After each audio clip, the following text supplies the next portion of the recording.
You always want to make sure that you have your mantras charged before going into combat because you don't really get anything from charging them.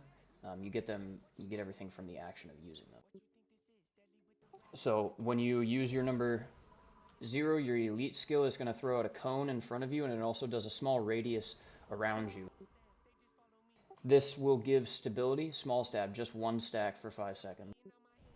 And a little bit of resolution too. So this is going to be your gap filler.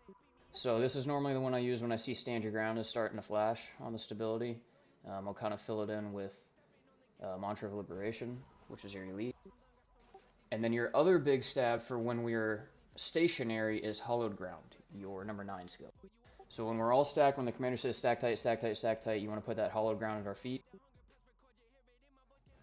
If you can, like if you think we're going to move even after you put it down, that's your only stability left, do your best to predict the direction that the tag is going to move in. That way we stand in it for as long as possible because it pulses stability.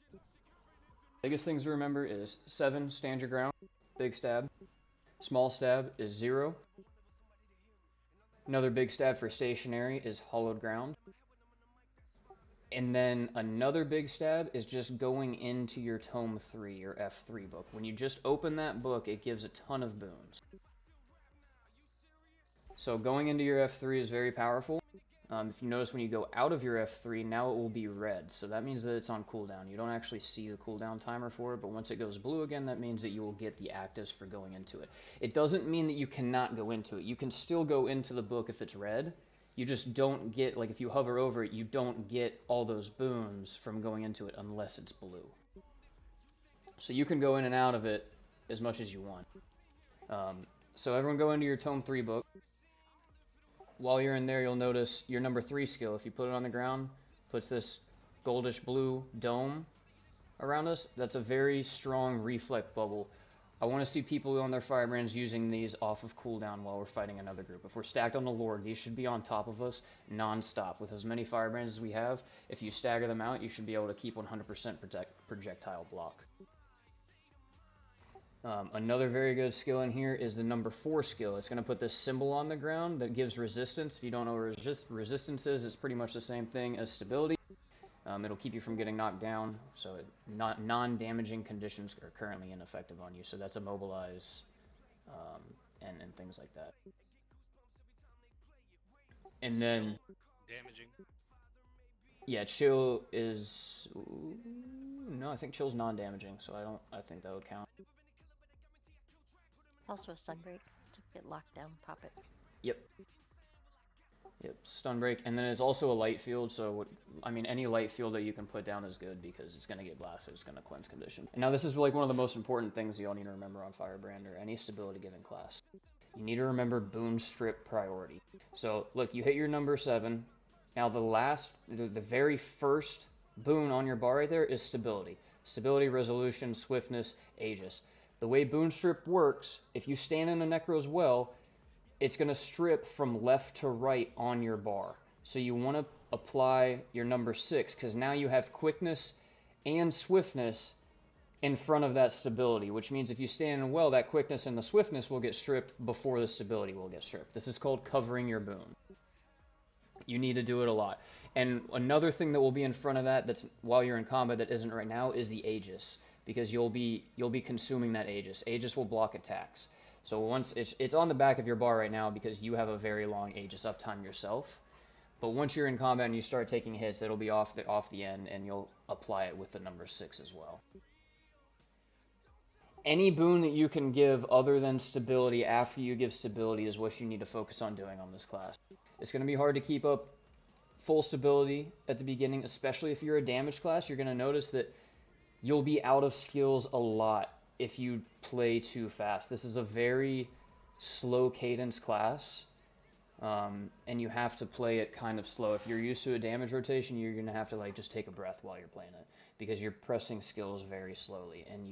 But it's nice though because it gives you time to kind of look at your bar and see how many boons you have. And you really, as a boon giver, as a support person, as a Firebrand, as a Chrono, you need to kind of get used to looking at the boons on your bar. I mean, you don't have to like sit there and analyze them, but you need to get good at kind of just recognizing what they are out of your peripherals without really having to think about it. So another way to cover your boons is going to be your weapon skill. Your mace and shield is probably your most powerful weapon set. This shit is crazy powerful. So your number 2 skill is going to place a symbol on the ground that gives regen. Boom, that's a boon covered right there with regen. It's also going to give a good bit of healing. Your number 3 skill is going to put this little thing around you, you notice. It's not going to really do much until you get struck, so that number 3 skill is very, very strong to use while pushing into combat. As soon on the very first engage, it's a very good skill to use because it's going to give protection and Aegis when you get struck. Yeah, just go, you want to attack, just attack me. So, yeah, there, see, it kind of does like a secondary action. Book 2, for newer players, I wouldn't worry about it any more than opening and closing it. I wouldn't use any of the skills in there. If you wanted to worry about any of them, I would only worry about the number 5 skill, because that's kind of like your oh shit if you realize that you need more healing. Your healers need more help, you can use that number 5 skill, which will increase the healing effectiveness on your sub-squaud by 20%, so it'll make it easier for your healers. Other than that, I wouldn't really worry about it. You want to prioritize your pages for the book 3, 4, and 5 skill and your reflect. You want to be using that reflect off of cooldown. I wouldn't worry about the 1 and 2 skill all that much. If you need more protection, you can use that 1 skill because it does give out a good bit of protection. Just be very careful about forgetting to close your books, because I've done it. I know a lot of people have done it. You open your book, you forget you're in your book, and you start auto-attacking, and you just burned all your pages. So just be very careful about being in those books. Make sure, if you're going to auto-attack, make sure that you're in your weapon. Now, another thing to remember, Firebrands on training, or on Empowers, if you're Staff Firebrand, or Spear Firebrand, sorry, you won't have Empower, but when the commander says Empower, what that means is give might. That's what Empower means. It means give might. So the way that you can give might on Spear Firebrand is you open book 1, so your F1, and you can use skill 4 and skill 2, because that is a fire field, and skill 2 is a blast finisher, and this will give area might. If you're feeling frisky, yeah, going into the book gives might. And if you're feeling frisky, you could also use skill number 5, as that gives another 5 stacks of might. So if you really wanted to stack it, the rotation that I would use is book 1, skill 4, skill 2, skill 5, go out of book 1, and then use spear 3, because spear 3 gives another 4 stacks of might, and it also gives fury. So common rotation for Firebrand that I would use is pushing into combat. So you start off in Powers. So Spear, I would start off in Spear. In Powers, book 1, skill 4, 2, 5. Lead book 1, skill 3. There's good 21 stacks of might. Alright, so now we're pushing. Big stab, so go stand your ground. Cover that.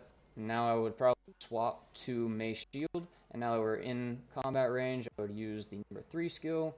Now that stability is about to, I would fill it with a 0. Fill that a little bit, cover it again with some quickness. And now that we're in melee range, I would use my hollow ground. And now you can continue to use mace and shield skills to cover those boons. The number 4 also gives protection and Aegis. 3 gives protection and Aegis. Once you're in melee range, you can go ahead and use that number 2 skill. And just keep on watching that stability icon on the bar. And that's really it. I mean, then you go into book 3, and I just used skill 4 and 5 directly after going into book 3 there. I wouldn't recommend doing that. I recommend spacing it out so you don't waste all that stability. On Firebrand, you're going to have your 8 skill, which is Sanctuary. This is another good skill to use when we push into melee range because it's going to knock people out.